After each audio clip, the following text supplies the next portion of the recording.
medyo nakilala ninyo si Good Neighbors, no, sa napakaikling teaser na yan. Ang Good Neighbors po ay tumutulong siya globally. We are present in more than 48 countries all over the world. At katuwang po namin ang UNICEF. Sila po yung aming mga pinakaiibig na partner. At maliban sa UNICEF, of course, kailangan naming i-mention ang SM Foundation, SM Cares, at saka SM Malls. Andito po si Ma'am Lara. Okay, makikita po natin si Ma'am Lara. So sila po yung katuwang natin dito sa proyektong ito. Moving forward, ang Good Neighbors po ay isang makabatang organisasyon. Bakit sinabi ko makabatang organisasyon? Tuon po ng aming pansin, ang tuon po ng aming programa ay para sa mga bata at para sa mga kabataan. Din po ni UNICEF. Kung kaya't karamihan po sa atin ngayon na nandito ay mga bata. Kasama na rin po kami dyan. So yan po si Good Neighbors at saka si UNICEF. Moving forward, ang Good Neighbors po ay umiikot buong Pilipinas. Nandyan po kami, Luzon, Visayas, Mindanao, nagbibigay ng iba't ibang activities, nagbibigay ng iba't ibang projects, nagbibigay ng iba't ibang programa. Kasama sa programang binibigay namin ay yung tinatawag nating DRRM. Ano po ang DRRM? Sabi ko kanina, ito po yung Disaster Risk Reduction and Management.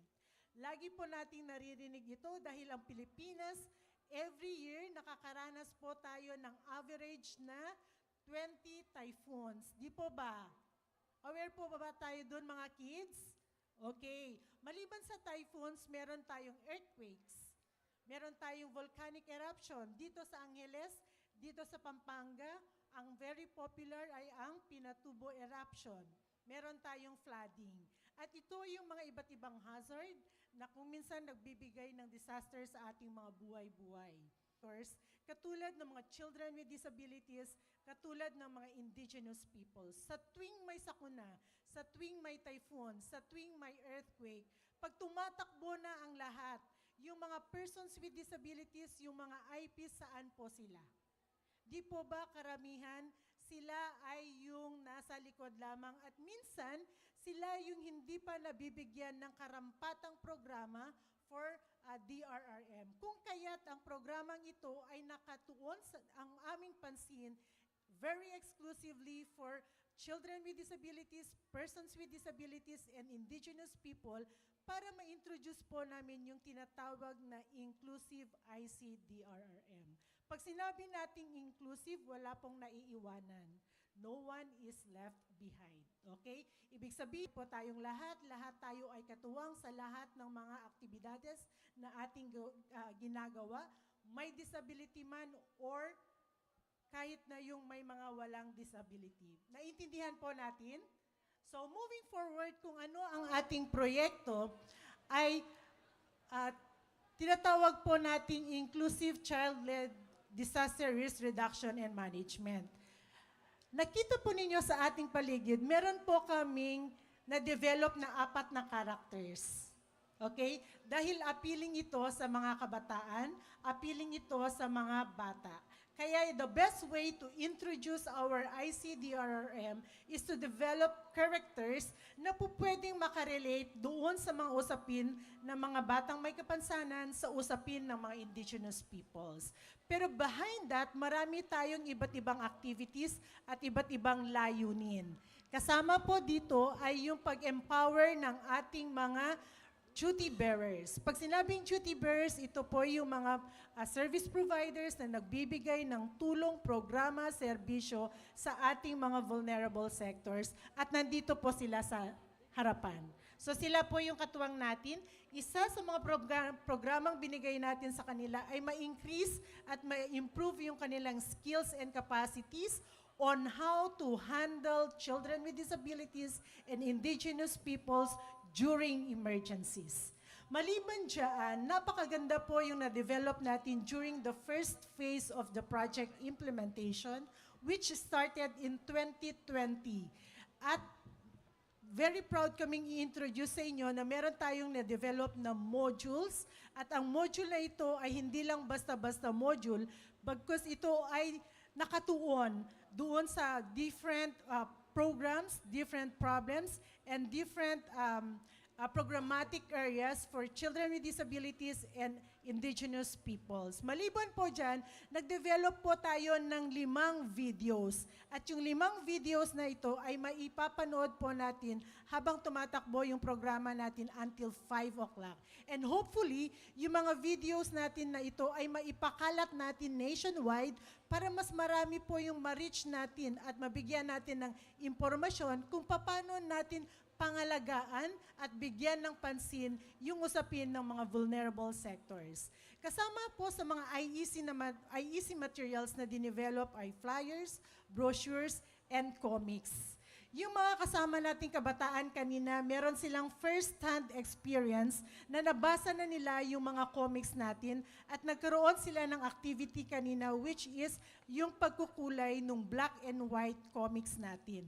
Yung comics na ito ay very special dahil ang mga kwento dito ay napapaloob ang usapin ng disaster, particularly the different types of disaster to include typhoon, flood, fire, volcanic eruption, among others. So yan po yung unang achievements, project milestones nung ICDRRM natin na pinondohan ng SM, katuwang po natin ang UNICEF.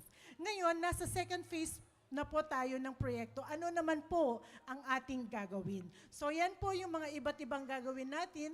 Nag-umpisa na po kaming mag-train ng mga program developers, decision makers, katuwang po natin ang local government units at ang mga iba't ibang eskwelahan. 9 schools dito sa Angeles City ang ating katuwang kapartner dito sa second phase ng proyekto.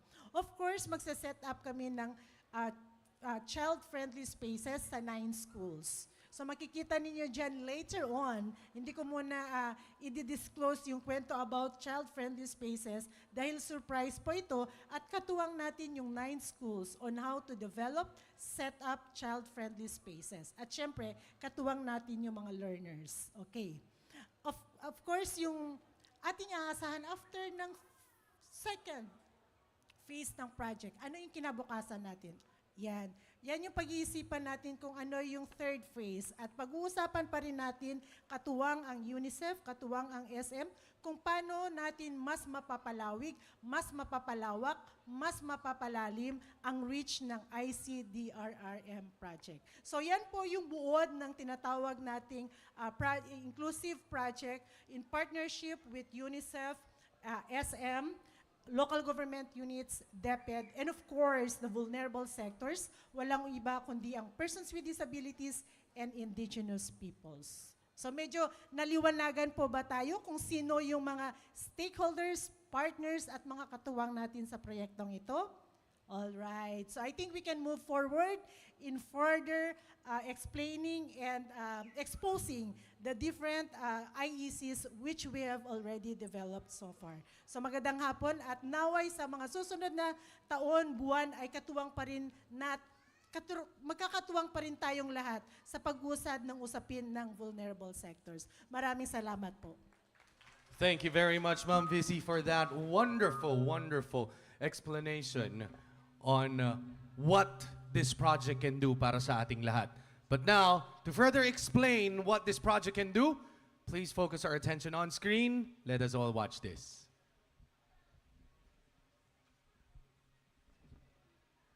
10, 9, 8, 7, 6, 5, 4, 3, 2, 1.